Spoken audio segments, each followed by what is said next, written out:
The earth filled up with people, but they sinned so much that God was sorry he had made them. He decided to send a flood to wash away everyone on earth.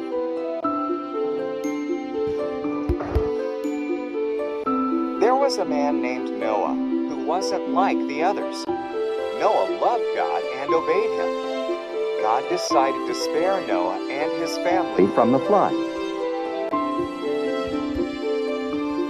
God warned Noah about the flood. He told him to build an enormous boat with a low roof, 3 decks, a window, and a door. In obedience, Noah built it. God told Noah to collect 2 of every kind of animal, 1 male, 1 female. Then Noah, his family, and the animals went into the boat. God shut the door. It rained for 40 days and 40 nights.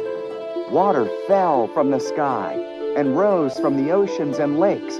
Even the tallest mountains disappeared beneath the flood.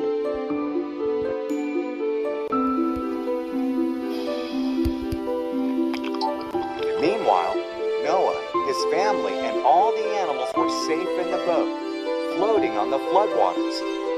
God had not forgotten about Noah, not even for a moment.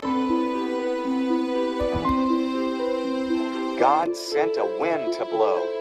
The waters went down. The boat rested on Mount Ararat. Noah sent out a dove. When it didn't return, he knew it was safe.